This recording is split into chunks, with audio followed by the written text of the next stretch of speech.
Now we have eliminated the emir of Al Qaida.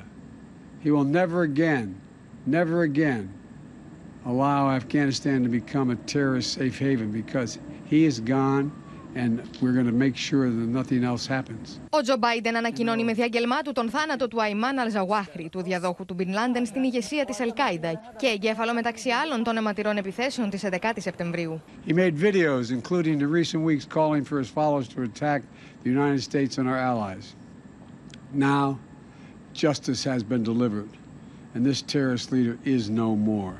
Σύμφωνα με την ανακοίνωση του Λευκού Οίκου, ο πλέον καταζητούμενος τρομοκράτης της CIA σκοτώθηκε στο σπίτι του στην Καμπούλ με πλήγματα από ντρόουν. Η επίθεση δεν προκάλεσε κανένα θύμα μεταξύ των αμάχων. We know that you can fly a drone from our bases in various locations in the greater Middle East and reach that location. Presumably there were more sources put together than just the drone footage and so forth. Οι Ταλιμπάν δεν έχουν παραδεχθεί τον θάνατο του Αλ Ζαουάନ୍ତ୍ରୀ. Με ανακοίνωσή τους επιβεβαίωσαν αεροπορική επιδρομή στην αφγανική πρωτεύουσα, καταδικάζοντάς τη και κάνοντας λόγο για παραβίαση των διεθνών αρχών.